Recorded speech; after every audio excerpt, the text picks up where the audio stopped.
Tinanggal ko na yung size 14 na spare tire ni Mira kasi hindi ko rin naman siya magagamit dahil size 15 na yung kanyang mugs. Ang problema, lumulundo na itong board niya sa trunk. Kaya yan ang ginawan ko ng solusyon. Buti na lang at meron pa ako natirang plywood. Nagkagulo nga lang sa pagtanggal. So kinuha ko lang yung pattern nitong luma.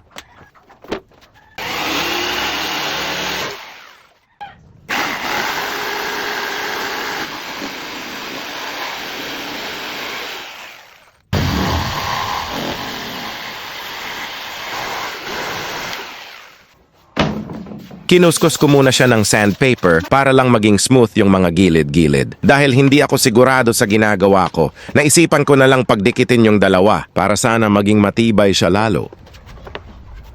Nung una pinatungan ko siya nitong mga bakal, pero nakita ko na meron paring spot na hindi dumidikit, kaya ginamitan ko na lang siya ng mga maliit na pako. Gusto ko rin kasi masubukan itong bago kong multifunction ruler. Maganda ito para mapadali ang buhay sa woodworking.